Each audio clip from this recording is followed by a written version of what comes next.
बैठिए। वकील साहब थोड़ा जल्दी प्लीज।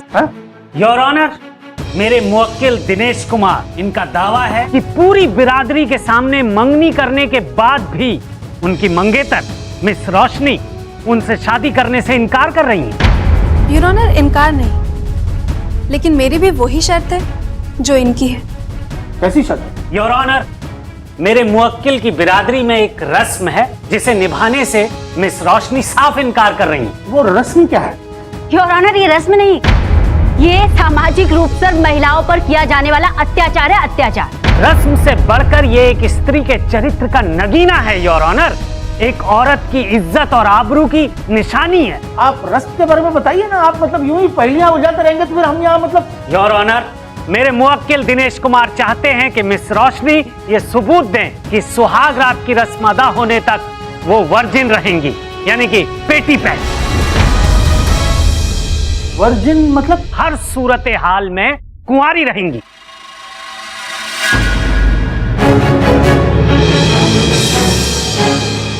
मिस रोशनी, क्या आपकी शादी हो चुकी है? नहीं योर ऑनर। देरी हुआ। केस क्या है? मतलब अगर कोई महिला जिनकी शादी नहीं हुई, अनमैरिड है, तो उन्हें तो कुंवारी ही कहा जाएगा ना। योर ऑनर, लगता है आप बात की बारीकी को समझ नहीं पा रहे। देखिए, वर्जिनिटी का एक मतलब अक्षत योनि भी है, यानी कि वो औरत जिसने अभी तक वो अनुभव नहीं किया है, वो तजुर्बा नहीं लिया है, वो एक्सपीरियंस। और जरा खुल के बताइए ना, मतलब वो अनुभव और वो कौन सा एक्सपीरियंस, जरा प्लीज। योर ऑनर, यौन का सेक्स का, राइट वकील साहब? हाँ, ये तो हम चाहते हैं कि मिस रोशनी ये सबूत दें कि वो वर्जिन है। और हम ये चाहते हैं योर ऑनर कि मिस्टर दिनेश कुमार और रोशनी पर एक सा कानून लागू हो। We demand equal treatment under the law. तो इक्वल ट्रीटमेंट की गारंटी तो भारत का संविधान देता है। हम भी वही सबूत चाहते हैं कि मिस्टर दिनेश वर्जिन है। जिस बात की डिमांड, जिसकी मांग वो इतने हक से रख रहे हैं, वो हक तो रोशनी को भी मिलना चाहिए। लेकिन जज साहब, वो स्त्री हैं, हम पुरुष हैं। अब ये इक्वल ट्रीटमेंट कैसे संभव है, आप बताइए। योर ऑनर, अगर इनकी बात मान ली तो समाज की बुनियाद नेस्त नाबूद हो जाएगी, दुनिया हिल जाएगी, देश हिल जाएगा। और योर ऑनर, अगर इनकी बात मान ली गई तो हमारी देश की महिलाओं को जो इतने सालों से बेड़ियों में जकड़ कर रखा गया है, जंजीरों में बांध कर रखा गया है, वो और मजबूत हो जाएंगी। उनके अधिकारों का गला घुट जाएगा। योर ऑनर, कानून और अदालत जज्बातों से नहीं बल्कि गवाह और सबूतों पर चलते हैं। Thank you your honour, thank you. इसीलिए मैं अपने पहले गवाह डॉक्टर शेखर को बुलाने की इजाजत चाहता हूँ। इजाजत है, लेकिन थोड़ा फास्ट प्लीज। डॉक्टर साहब, ये वर्जिनिटी यानी अक्षत योनि क्या है, ये आप जरा अदालत को बताने की कृपा करेंगे प्लीज। औरतों की योनि में एक मेम्ब्रेन यानी स्किन का पर्दा सा होता है। जब कोई औरत पहली बार यौन संबंध यानी कि सेक्स का अनुभव करती है तो ये पर्दा फट जाता है, जैसा कुछ खून भी बह सकता है। लेकिन कुछ समाजों में सुहाग रात पर इस हाइमेन का रप्चर होना यानी फटना, इस बात का सबूत माना जाता है कि लड़की वर्जिन थी। थैंक यू डॉक्टर साहब, thank you. Your witness please. Doctor साहब, अभी आपने कहा कि ज्यादातर पहली बार सेक्स का अनुभव करने पर ये पर्दा फट जाता है। इस ज्यादातर का मतलब बताएंगे आप? मतलब यूजुअली। डॉक्टर साहब, क्या ये सच है कि ज्यादातर महिलाएं जो काम करती हैं, स्पोर्ट्स में हिस्सा लेती हैं, खेलकूद में भाग लेती हैं, या कोई वजनदार काम करती हैं जैसे कि खेती में वजन उठाना, क्या तब भी ये पर्दा फटने के चांसेस होते हैं? जी हाँ, अक्सर हो जाता है। आपका ये अक्सर आपके ज्यादातर से कम है या बढ़कर? अब ये बात तो औरत पे डिपेंड करती है। जैसा अगर कोई औरत खेत में काम करती है, स्पोर्ट्स या शारीरिक व्यायाम जैसी क्रिया में हिस्सा लेती है, या फिर वो बोझ उठाती है, तो अक्सर आसानी से ज्यादातर हो जाएगा। ऑब्जेक्शन। हमारी पारंपरिक कथाएं कहती हैं ओवरऑल परंपरा को ना गवाहों का दर्जा दिया गया है और ना ही सबूतों का। थैंक यू जैसा।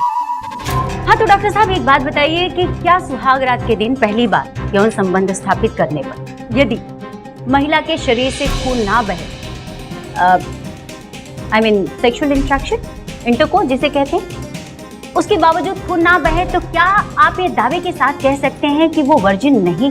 हरगिज नहीं, खून नहीं बहने के कुछ और कारण भी हैं जो मैं आपको अभी अदालत में बता चुका हूँ। जैसा फिर तो बात ही नहीं बनती इस केस के दूसरे पहलू पर गौर किया जाए।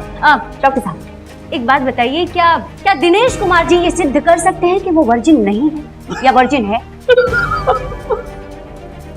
नॉट एट ऑल, कतई नहीं। ये कैसे सिद्ध कर पाएंगे? डॉक्टर साहब कमाल की बात कर रहे हैं आप। जज साहब मैं जबान दे सकता हूँ कि मैं वर्जिन हूँ। Point to be noted my lord. एक मर्द की केवल जबान ही काफी है उसके चरित्र को साबित करने के लिए, लेकिन जब एक महिला की बात आती है, एक महिला यही बात करती है, तो उससे हजारों तरह के सवाल दागे जाते हैं, सबूत मांगे जाते हैं। ये तो इंसानियत और सामाजिक दोनों ही दृष्टिकोण से नाइंसाफी है, जेंडर इनजस्टिस।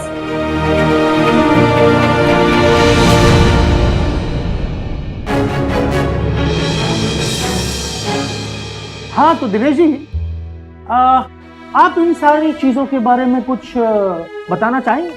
नहीं मतलब हमारा कहना यह है कि जो सबूत आप खुद नहीं दे सकते, तो आप दूसरों से वही सबूत मांगने का क्या हक रखते हैं? Objection my lord. अब क्या हुआ? मिलॉर्ड आप जो भी कहें, मर्द अलग हैं, औरतें अलग हैं। बिल्कुल नहीं, कानून के हिसाब से दोनों बराबर हैं। योर ऑनर, कुदरत ने मर्द को बना है ऐसा है कि पता ही नहीं चलता नॉन वर्जिन कि वर्जिन, पेटी पैक कि नॉन पेटी पैक। आप प्लीज अपनी बकवास बंद करेंगे? योर ऑनर, यहाँ इस मुद्दे की जड़ ये है कि मर्द करे तो सब ठीक, लेकिन महिला करे तो पाप। दोषी कोई भी और ऑनर, लेकिन शक और सवालों की सुई हमेशा औरत पर उठती है। क्यों? जज साहब मैं कुछ कहना चाहता हूँ। प्लीज इजाजत है। जज साहब, हर मियाँ बीवी के बीच की सौतन होती है शक, और आज यहाँ अदालत ने मेरी आंखें खोल दी। जज साहब मैं किसी के अतीत या किसी शरीर के हिस्से से शादी नहीं करना चाहता, बल्कि एक जीती जागती औरत से शादी करना चाहता हूं, और वो औरत है रोशनी। अगर रोशनी को कोई एतराज ना हो तो।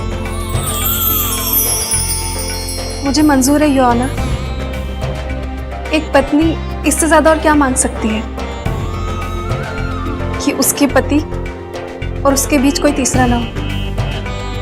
आप दोनों की राय से बिल्कुल सहमत हैं। वैसे आपको अगर कुछ कहना है तो? नहीं योर ऑनर, बस इतना ही कि आज इस उम्र में ही सही मैंने एक सबक सीखा है, और मुझे एहसास हुआ है कि मैं कितना गलत था। ये वर्जिनिटी टेस्ट गलत है। I am sorry ma'am, I am sorry. Case dismiss. एक मिनट जज साहब, अब क्या हुआ? एक सेल्फी ले लें? अभी? चलो।